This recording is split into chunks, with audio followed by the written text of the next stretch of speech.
Le restaurant Parmesan et Haggerty sont fiers de vous présenter Passion Auto Rétro.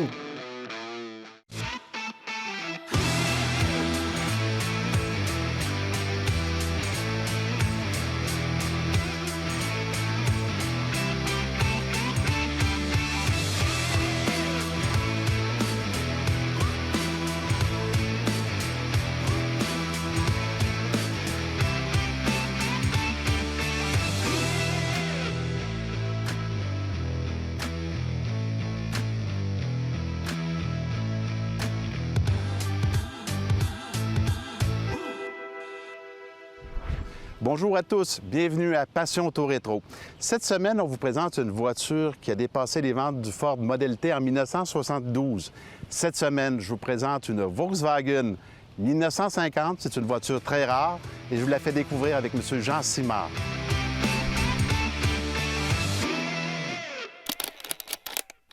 En 1933, Adolf Hitler proposa une esquisse à Ferdinand Porsche dans le but de créer une voiture du peuple pouvant accueillir 2 adultes et 3 enfants et pouvant rouler à 100 km/h. L'auto devait être disponible aux acheteurs via un programme d'épargne pour le prix d'une motocyclette. Les premiers prototypes furent fabriqués dès 1935 par Daimler-Benz.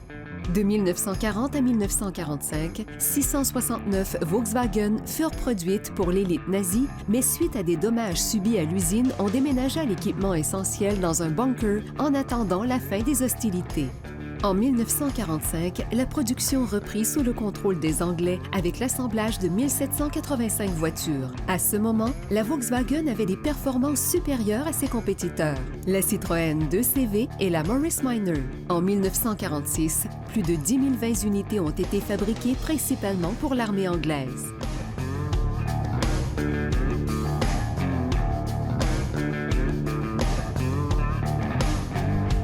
Jean, tu es propriétaire d'une voiture très rare. C'est une Volkswagen. On l'appelle Beatles au Royaume-Uni, Coccinelle en France. C'est une voiture qui date de 1950. Qu'est-ce qui fait que cette voiture-là est rare? Bien, de par sa forme, la vitre arrière, on appelle ça un split window, vitre séparée. Puis ce qui fait qu'elle est rare, c'est que c'est une des premières 157 vendues en Amérique. Là, on parle du pôle sud au pôle nord. Il s'est vendu 157 en 1950. On parle d'une rareté assez évidente à ce moment-là. Oui, puis c'est une de ceux-là. Toi, la piqûre pour Volkswagen, ça commence jeune. Oui. Ça commence ici à Beauport, parce Oui. que tu demeurais à Beauport, côté Bois-Châtel. C'est quoi ton premier contact avec une Vaux? Ça se passe où? Comment? C'est parce qu'on restait dans le secteur où il y a le gros réservoir qui était marqué Courville dessus. Il doit y en avoir plusieurs qui s'en souviennent. Oui. Puis il y avait plusieurs véhicules abandonnés dans le bois. Fait qu'on était toujours en train de jouer là. Au lieu d'aller au terrain de jeu, bien, moi, je jouais dans les carcasses de chars. Puis le voisinage aussi avait des vieux chars pour promener ces terres agricoles, parce qu'il y avait des terres cultivables, puis il y avait des terres de sans friche. Fait que le monde s'achetait des vieux Volkswagen, puis se promenait dans le champ avec ça, puis dans la forêt. Puis nous autres, on avait l'opportunité d'embarquer avec eux autres. T'as quel âge à peu près? On se trouve au début des années 70. Donc, t'es toute jeune, là. Oui, ben, on était jeunes, parce qu'on se faisait accorder sur le banc d'arrière, puis les pères qui chauffaient ça, les pères de mes chums, bien, ils montaient dans le bois avec ça, puis assez le pied dans la canisse, comme on dit. Comme un 4 pattes. Ah oui, puis il y avait un ancien chemin de terre qui montait au réservoir, que le monde ne se souvient pas de ça, mais le chemin de terre était abandonné. Puis les branches, tout ça au travers. Puis quand le Vaux se montait là-dedans, là, il y avait quasiment plus de fenêtre après ça. Là. Ça claquait sur un méchant temps, ces poteaux de porte. Il y a aussi un individu qu'on a connu il y a quelques années, Jacques Rainville, qui restait près de chez toi. Et tu as connu Jacques Rainville? Oui. Oui, puis ce monsieur-là, c'était un monsieur qui était très gentil, toujours facile d'approche. Puis quand il me voyait remonter mes véhicules, bien, à un moment donné, il savait que j'avais des commandes de pièces à passer par fax. Puis il y en avait un chez eux. Fait qu'il me disait, Jean, viens chez nous, on va faxer tes pièces. Fait qu'il me comptait que ça prenait à peu près 1 minute à se rendre en Californie. Puis, mettons qu'on faxait ça le samedi, le vendredi, c'était à la porte chez nous. Dans ce temps-là, c'était efficace. C'était très rapide. Là. On oublie le web. Là. On était à l'époque complètement manuel. Je marchais avec des revues, des fax. Ça, c'est quand la pièce, elle se vendait pas en ligne, mais dans les revues. Parce que la plupart des pièces, dans les années 80, là, c'était de bouche à oreille, puis il fallait vider le Québec au complet. Puis fallait être chanceux pour la trouver, alors qu'aujourd'hui, avec le web, on se trouve être beaucoup plus efficace pour ça. Bien, sans le web, c'est impossible de remonter ce véhicule-là. Impossible. Ça en dit long. Ben, complètement possible. La première fois que tu as remonté un Coccinelle ou un Beatles, peu importe, c'est à quel âge? J'ai commencé en 82, je me souviens bien. J'avais acheté le Volkswagen de la voisine, Mme Michaud. À l'écoute d'émission, on va s'en souvenir. Elle était impeccable, elle avait 23 000 milles. Puis j'ai roulé avec un bout de temps, mais c'était un Volkswagen à injection, c'est un 75. C'était un véhicule à problème. Le véhicule était impeccable, mais c'était un paquet de problèmes. Moi, j'avais reconverti carburateur, je me suis promené avec ça. Mais c'était trop récent pour moi. Moi, j'aimais les modèles de prix 64. Fait qu'à un moment donné, j'ai dit, moi, sûrement me trouver un vieux Vaux. J'ai commencé à acheter des revues. Puis à un moment donné, je vois qu'ils se vendent. Ça s'était déjà fait, le modèle, avec une fenêtre ovale en arrière. Je dis, hey, c'est donc bien beau, ça. Mais ça se trouvait pas. Fait que j'ai vidé tous les rangs de campagne, j'en ai trouvé 2 dans le même été. Et qu'il fallait vouloir. Des tas de roches, puis pourris. Je me souviens, le premier, c'était à Saint-Théophile. Puis le monsieur jouait son Vaux dans le champ. J'ai dit, hey, monsieur, j'achèterais votre Vaux, moi. Il a dit, ah non, c'est pas à vendre. Mais le Vaux, c'était à l'abandon. Bien, j'avais le choix. J'ai dit, je vous le prends, je vous le paye ou bien je vous le vole. C'est sûr, je pars avec. Il m'a vendu. Finalement, il a décidé de le vendre. Ah, je le voulais, le char. Quand on le veut, on le veut. Oui, puis vous allez voir ces photos que... Un coup, j'ai fini dans le verrou, il lui restait quasiment plus rien. Il restait rien que le top. Mais c'était déjà une base pour partir, mais avec les deux, j'ai réussi à en faire un semi-potable. Esthétiquement, il était beau, mais moi, il me plaisait pas parce que c'était trop rafistolé. Là. Mais c'était tellement rare que c'était le fun pareil, c'était agréable. Ça roulait 100 km/h du Bois-Capital, le pied dans le fond. Puis avec 15 piastres de gaz, je faisais 2 semaines pour travailler. C'est bien différent aujourd'hui. Oui.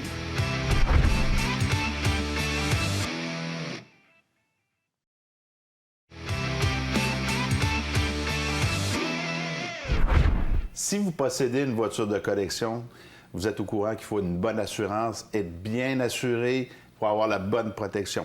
Il y a des compagnies spécialisées dans ce domaine-là, dont Hagerty, qui a une très bonne réputation. Hagerty existe depuis des années, mais est nouvellement associé avec Leclerc Assurance. Tout à fait. Bonjour Éric. Bonjour Ça me Éric. fait plaisir de vous revoir à nouveau. Alors Éric, brièvement, chez Hagerty, on est des passionnés de véhicules classiques et de véhicules exotiques. Au Québec, on s'est associé bien évidemment avec Leclerc Assurance. Ce sont les numéros 1 dans les véhicules récréatifs. Donc tout ce qui concerne ce qu'on appelle le leisure lifestyle, on va dire. Ils sont bien établis. Exactement. Oui. Ils sont à Drummondville. C'est la raison pour laquelle, entre Montréal et Québec, on a fait affaire avec eux. Et c'est, si vous voulez, pour que le client comprenne, lorsque vous allez faire affaire avec moi, derrière, ce sera toujours, on va dire, Leclerc Assurance. Donc, proximité avec le client. Bien sûr, tout à fait, c'est très important pour nous. J'essaie toujours de faire cette métaphore en disant que, vous savez, par exemple, Hagerty, c'est Visa. Et Visa vend à travers, vous savez, différentes banques, TD, Banque Nationale, Desjardins. Et par exemple, Leclerc Assurance, c'est notre banque à nous. Et on fait affaire avec eux. Donc, proximité avec le client, clientèle francophone ou anglophone, ils s'occupent de tout. Donc, un service de proximité. Tout à fait, tout à fait. Les produits que vous assurez maintenant, vous êtes surspécialisé. Vous pouvez assurer quoi? Alors, on assure tout ce qui concerne les véhicules classiques des années 1900 jusqu'au début des années 2000. Donc, ça peut être classique, ça peut être, on va dire, un tracteur, un véhicule, on va dire, de pompiers, les retired, les véhicules commerciaux qui sont, on va dire, en retraite, que j'appelle. Hot rod aussi? Les hot rods aussi, les rat rods, les véhicules exotiques, donc tout ce qui concerne les muscle cars aussi des années 60-70, et les véhicules exotiques, comme je disais, les Porsche, les Lamborghini, les Ferrari, toutes ces choses. Donc, l'ensemble des produits qui s'adressent vraiment aux gens qui collectionnent. Bien sûr, c'est vraiment un produit niche qu'on offre pour les collectionneurs. Donc que vous soyez fan de véhicules on va dire de luxe, des véhicules de collection, que ce soit des muscle cars, que ce soit des véhicules exotiques, que ce soit des tracteurs de pompiers comme on a certains clients qui en ont, ou des véhicules militaires, mais là dans ce cas-là, il n'y a aucun problème. Donc, vous êtes vraiment les spécialistes. On est les spécialistes dans ça, on est très flexible aussi au niveau de nos couvertures. Je vous expliquerai ça quand on se reverra dans quelques mois. Mais je dirais qu'on se différencie de la compétition parce qu'on est passionné de ça, on vit de ça. Et moi, c'est mon plaisir justement d'être, on va dire, le directeur pour le Québec. En cours de saison, on va apprendre d'autres choses parce qu'Hagerty a d'autres produits vraiment spécifiques. Oui. Ils sont en innovation et en avance sur les autres. On va voir ça dans les prochains voyages. Tout à fait, avec plaisir. Merci beaucoup. Merci, Eric. Ce segment vous a été présenté par Hagerty, assurance de voitures classiques.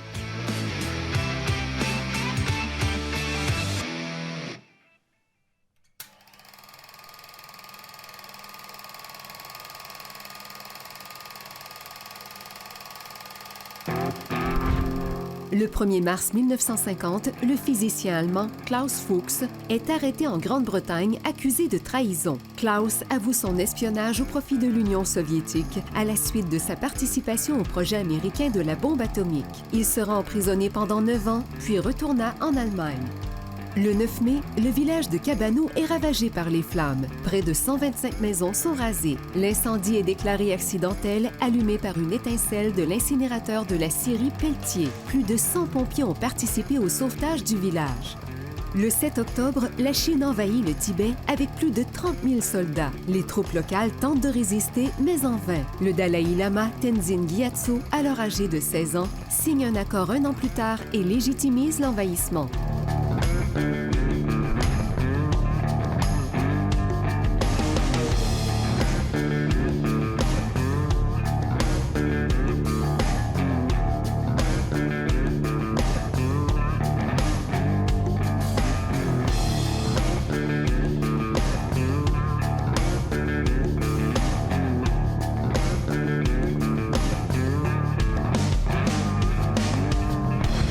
Jean, la différence entre ta Volkswagen 1950 split window puis les Volkswagen qu'on a vus plus régulièrement dans les années 70, il y a quand même une grande différence sur la carrosserie.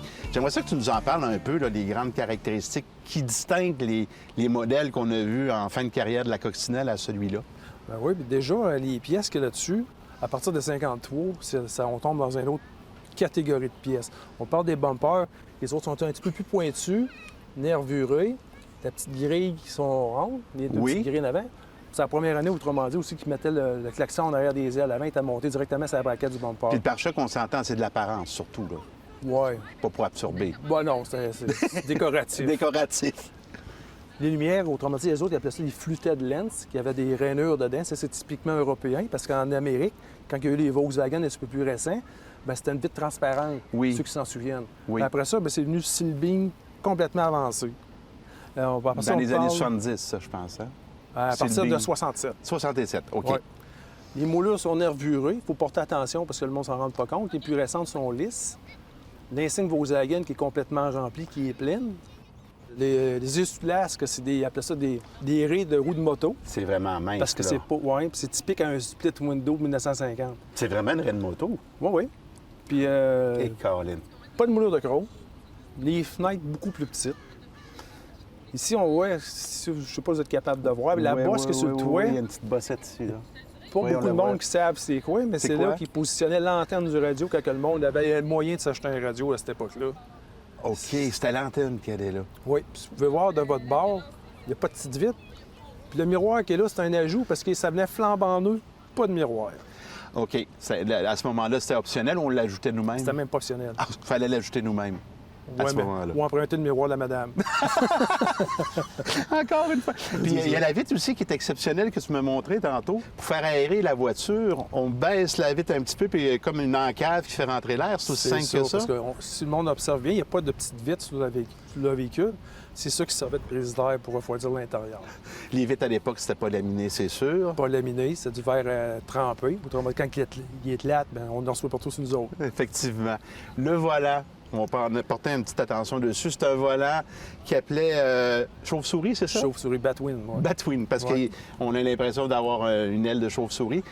Tu l'as entièrement rénové. Ça a l'air simple, un volant. Là. On pense qu'on peut faire ça en 15-20 minutes. C'est combien d'ouvrages refaire un volant comme ça? Oh, d'après moi, on joue pas loin de 80 heures, certains. Ça dépend toujours de détour, parce qu'il y en a qui étaient plus maganés. Lui, il était plutôt peau de crocodile sur les bords, puis craqué dans le centre, là. Fait que je l'ai réparé avec de l'époxy. J'ai repeinturé avec la vraie couleur d'époque, puis recliré par-dessus. C'est un manche à balai piqué dans la cour chez nous. Peinturé le volant, puis il faisait chaud. Puis le résultat est impeccable, il est tel quel. En terminant, écoute, la finition de la voiture, les sièges, les tissus et tout ça, c'est toutes vous autres qui avez fait ça. Avec Cathy et Thérèse. L'équipe du tonnerre. Oui, c'est sûr.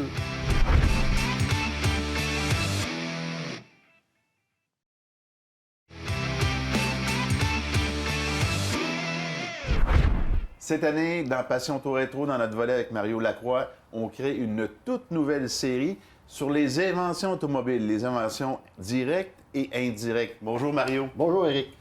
Les inventions automobiles, il y en a eu toutes sortes. Il y en a qui existent encore aujourd'hui, il y en a qui ont disparu. Le premier exemple cette semaine, c'est assez loufoque comme découverte. Oui, bien disons que cette semaine, je vous parle de la première option. Personnellement, j'ai fait beaucoup d'expositions d'auto et j'ai jamais vu cette option-là. Elle a été offerte chez General Motors et elle a duré seulement qu'1 an.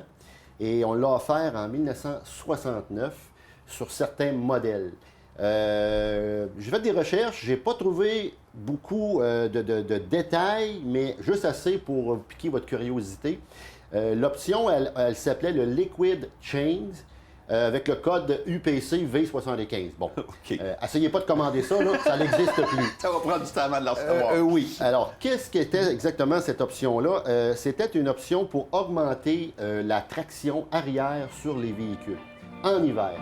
And it can apply liquid tire chain to its rear wheels, so it won't just keep sitting there in weather like this. Alors, d'abord, je dois dire qu'on en a commandé quand même 2600. Donc, vous allez peut-être en croiser une. Peut-être les gens en ont déjà vu une. Bref, moi, j'en ai jamais vu. On avait un bouton dans le tableau de bord du véhicule. Et dans la valise arrière, dans la fausse aile, on installait une bonbonne d'aérosol qui était fixe là. Et si on avait un problème de traction, on appuyait sur le bouton et puis la bonbonne d'aérosol envoyait un liquide de polymère directement sur la semelle du pneu. Pour une meilleure adhérence, mettons, sur la glace ou sur la neige. Exactement, pour améliorer l'adhérence, surtout sur la glace. La neige, je ne le sais pas, mais bref, on s'entend que ça n'a pas dû être un grand succès parce que l'option, l'année d'après, elle est complètement disparue. Même en voyant la photo, on est comme sceptique. On y croit plus ou moins là, à l'efficacité. Exactement. Puis, si vous voulez plus de détails, ben, je vous invite également à consulter le super site de Passion Auto Rétro, où les chroniques s'y retrouvent, les photos également. Parce que sur le super site, on trouve plein d'informations pour les maniaques d'automobiles antiques. Vous avez de l'information sur quoi? Sur l'ensemble de l'industrie. L'ensemble, et également, si vous voulez revisionner les émissions, vous pouvez reculer jusqu'en 2010, 2011, 2012. Alors, les épisodes sont tous là. Parfait. Facebook aussi, on va en parler un petit peu parce que tu es quand même à l'origine de notre Facebook qui existe depuis très longtemps pour Passion Auto Rétro. Oui. Mario, les gens qui veulent aller voir ou s'inscrire à Facebook, qu'est-ce qu'ils vont recevoir comme information? Qu'est-ce qu'on va leur donner? C'est assez varié. Si vous êtes friand de photos, on a une banque de photos déjà sur la page Facebook, environ 3 à 4 000 photos. Et c'est des photos quotidiennes, tantôt des textes, tantôt justement que des photos. Bref, allez faire un tour, je pense que vous allez aimer ça. Et pour le super site, l'adresse, c'est passionautoretro.tv. Aussi simplement. Aussi simple. Merci Mario. Merci. Ce segment vous a été présenté par V8 Passion et les belles autos d'hier.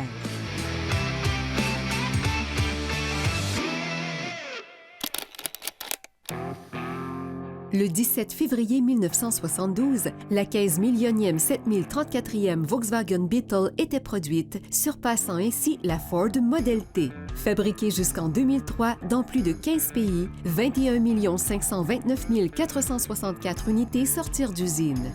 Pour l'année 1950, la voiture était propulsée par un moteur de 1131 cc développant 30 chevaux accouplé à une transmission manuelle à 4 vitesses qui autorisait une vitesse maximale de 100 km/h. La production a été de 82 399 unités, dont 2 695 expédiées en Amérique. Le prix de base variait de 1 500 à 1 995 $.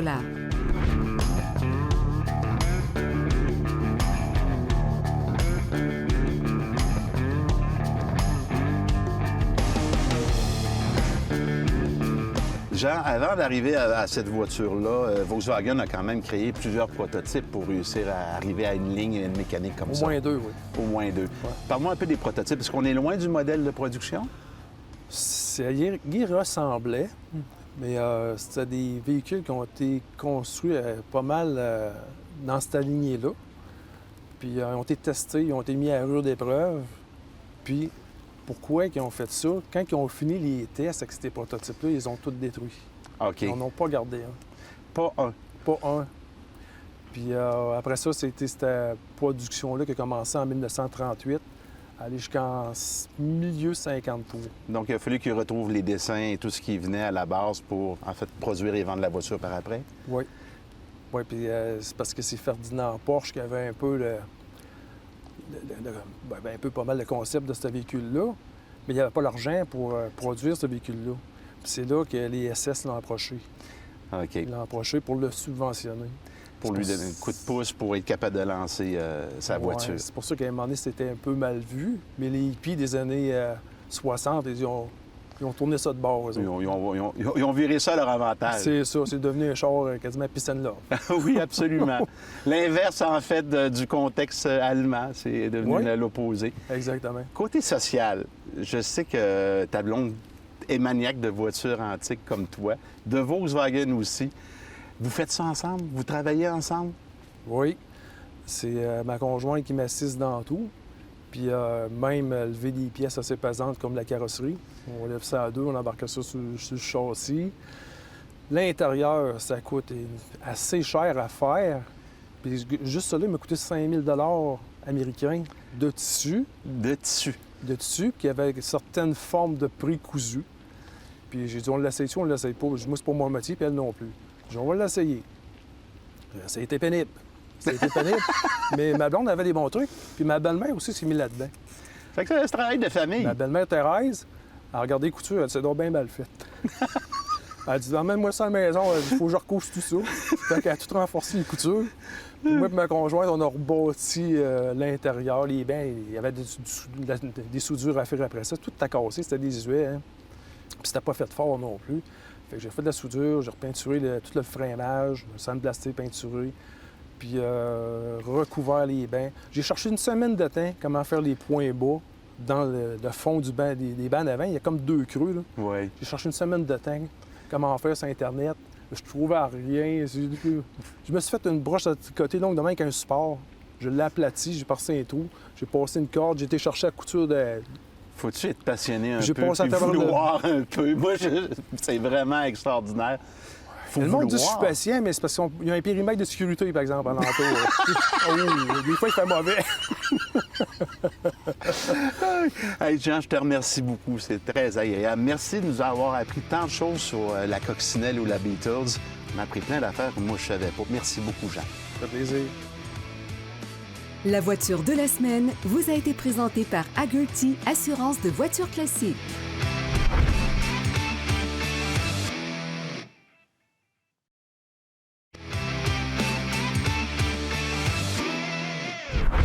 Eh bien, c'était Éric Fortier. J'espère que vous avez apprécié au nom de toute notre équipe.